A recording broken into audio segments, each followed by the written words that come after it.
आपण बघताय BKP 24 मराठी. आज नवीन दिवस, नवीन विषय, नवीन दिवसाची नवीन अशी चर्चा.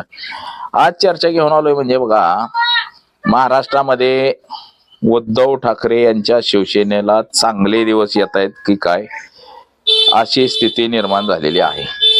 म्हणजे एकंदरीत याचा अर्थ असा आहे की उद्धव ठाकरे आणि उद्धव ठाकरेंचा जो गट आहे यासाठी सुगीचे दिवस येणार आहेत. त्याची कारण सुद्धा तशीच आहेत.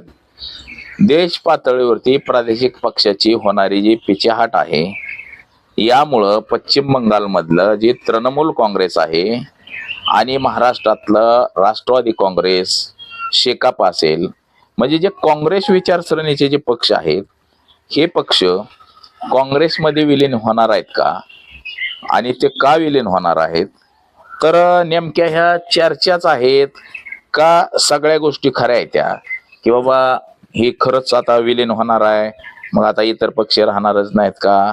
ह्या सगळ्या ज्या गोष्टी आहेत, ह्या सगळ्या गोष्टींवरती आज आपण चर्चा करणार आहोत. आपण जर संपूर्ण हा व्हिडिओ पाहिला तर आपल्या लक्षामध्ये येईल की नेमकं खरं काय, खोटं काय, नेमकं काय. राष्ट्रवादीची स्थापना 1995च्या दरम्यान झाली, त्यानंतर नेमकं काय झालं, काँग्रेसची स्थापना किती वर्षाची आहे, शेकापची स्थापना किती वर्षाची आहे. तर महाराष्ट्रामध्ये जे खासदार आहेत हे नेमके कुठल्या कुठल्या पक्षाचे किती खासदार आहेत, एकनाथ शिंदेचे किती आहेत, राष्ट्रवादीचे किती आहेत, अजित पवारांचे किती आहेत, काँग्रेसचे किती आहेत, आणि याचा फायदा नेमका कोणाला होईल आणि किती होईल, या सगळ्या गोष्टींची आज आपण चर्चा घेऊन आलोय. तर त्यासाठी आपण संपूर्ण व्हिडिओ पाहावा, म्हणजे आपल्या लक्षात येईल. तसंच आपण जर चॅनल वरती नवीन असाल तर पटकन आपण चॅनल सबस्क्राईब करावा, बेल आयकॉन बटन दाबावं आणि सबस्क्राईब चॅनल करावा. सबस्क्राईब केल्यानंतर तो एकदाच सबस्क्राईब करायचा असतो, नंतरचे व्हिडिओ आपल्याला पाहण्यासाठी फक्त लाईक करायचा असतो, जो थंब असतो, अंगठा असतो, तो दाबायचा असतो, तर आपल्याला नवनवीन व्हिडिओ येतील.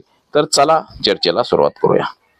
महाराष्ट्राचं राजकारण हे तसं पाहता कुरघोड्याचं राजकारण हे आपण पाहिलेलं असेल. तर सध्याचा कार्यकाळ जो आहे हा प्रादेशिक पक्षासाठी फार कठीण कार्यकाळ चाललेला आहे. प्रादेशिक पक्षाचं अस्तित्व नेस्तनाबूत करण्याचं काम हे भारतीय जनता पक्षानं केलेलं आहे. जसं की महाराष्ट्र असेल, बिहार असेल, पश्चिम बंगाल असेल, या सगळ्या राज्यांमधलं जे छोटे छोटे पक्ष आहेत ते संपवण्याचं काम भारतीय जनता पक्षानं सुरू केलेलं आहे. गेल्या आठवड्याभरामध्ये झालेली पश्चिम बंगालची जी निवडणूक आहे, ही निवडणूक पाहता यामध्ये सुद्धा ममता बॅनर्जी यांचा पक्ष जो आहे निवडणुकीनंतर सगळा त्याच्यामध्ये सुद्धा फूट पाडलेली आहे. महाराष्ट्रामध्ये 2022 पासून उद्धव ठाकरे यांचा पक्ष फोडला, शरद पवारांची राष्ट्रवादी काँग्रेस फोडली, बिहारमधले पक्ष फोडले, आता ममता बॅनर्जी यांचा तृणमूल काँग्रेस पक्ष हा नेस्तनाबूत करून टाकला, फोडून टाकला सगळा. त्याचे 80 आमदार निवडून आले होते, 60 आमदारांचा एक सेपरेट गट तयार झाला. त्याचबरोबर जे खासदार आहेत 29, त्यापैकी 20 खासदार हे वेगळ्या वाटेला गेलेले आहेत. त्यांनी सेपरेट गट तयार केलेला आहे आपला आपला.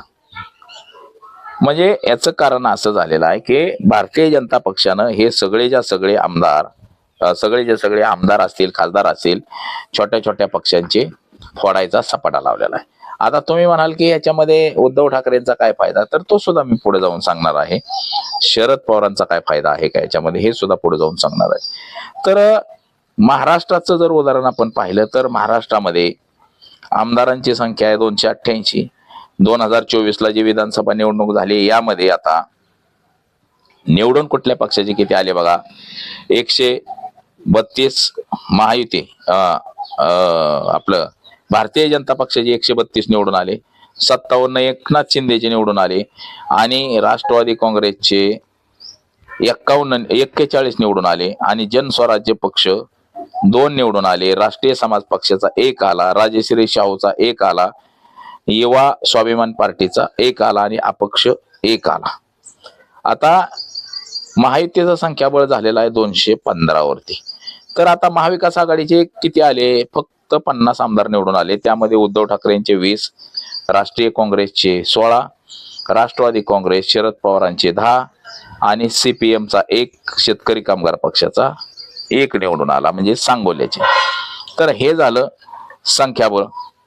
तर आता ही तर परिस्थिती सुद्धा फार वेगळ्या वळणाला गेलेली आहे. आता परिस्थिती म्हणजे बघा, खासदारांचा आधी बोलावं बघू आपण. खासदारांची निवडणूक ही 2024 मध्येच पण 6 महिने अगोदर झाली होती.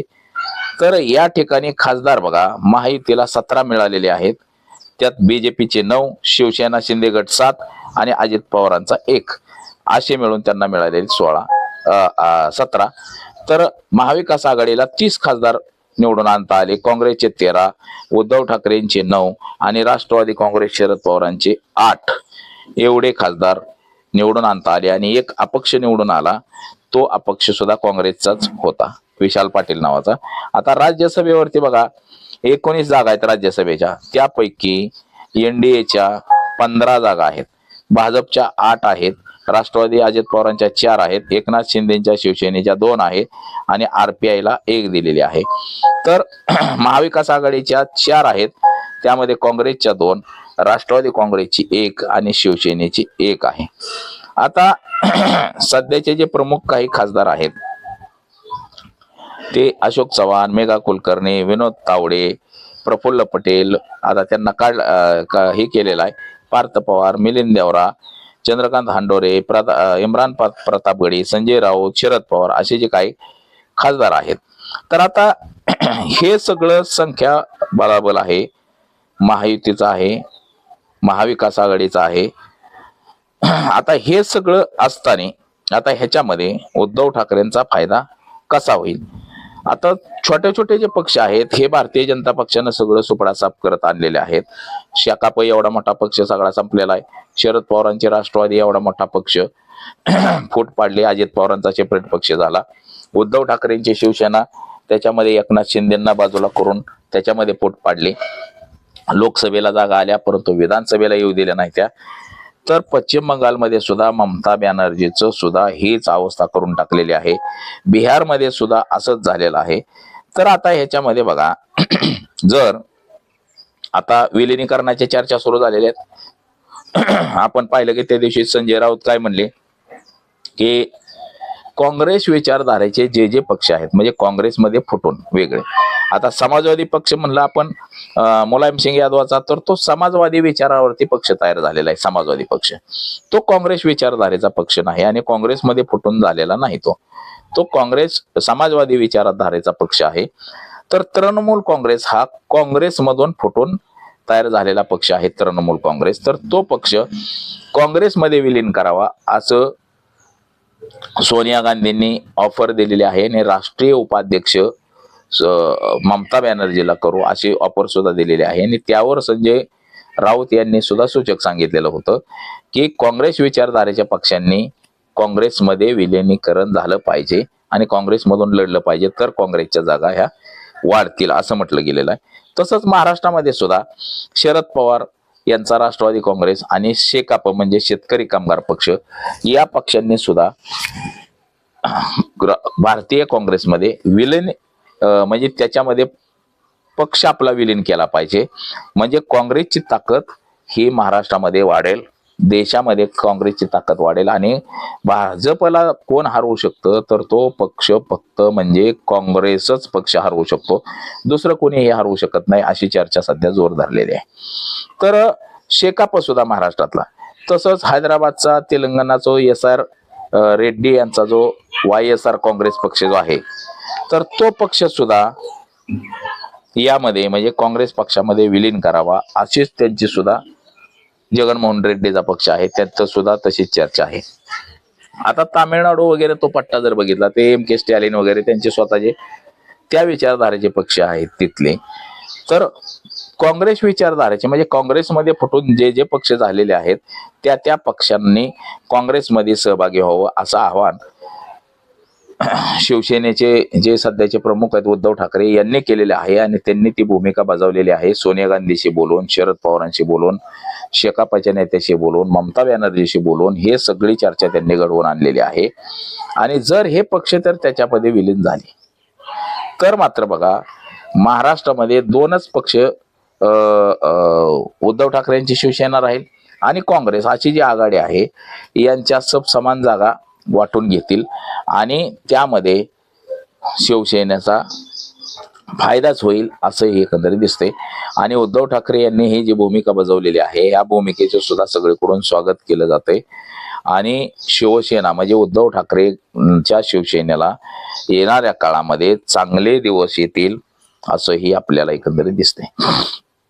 एकनाथ शिंदेची शिवसेना महाराष्ट्रात वाढू द्यायचं नाही असा चंग दस्तूर खुद्द देवेंद्र फडणवीसांनी बांधलेला आहे.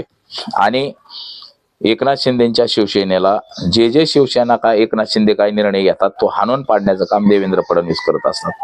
मात्र उद्धव ठाकरे यांना त्यांनी झुकतं माप दिलेलं आपल्याला दिसते. या काळामध्ये उद्धव ठाकरेंचे खासदार 7 शिवसेनेत जातील अशी चर्चा होती. मात्र ते सुद्धा हाणून पाडलेलं एकनाथ शिंदेच्या बाजूने 7 खासदार जातील असं चर्चा सुरू आहे. ती 2024 पासून चर्चा सुरू आहे, पण अद्याप तरी ते स्वप्न एकनाथ शिंदेचं पूर्ण झालेलं नाही. ते असंच स्वप्न त्यांचं राहिलेलं आपल्याला एकंदरीत दिसतंय. म्हणजे याचा अर्थ असा आहे की येणाऱ्या काळामध्ये एकनाथ शिंदेचे चांगले दिवस येण्याऐवजी वाईट दिवस येतील आणि उद्धव ठाकरे यांना चांगले दिवस येतील असंच एकंदरीत आपल्याला बी दिसतंय.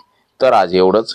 माझा सहकारी कॅमेरामन अनिकेत सह मी भीमराव कडाळे पाटील, BKP 24 मराठी, इंदापूर, पुणे.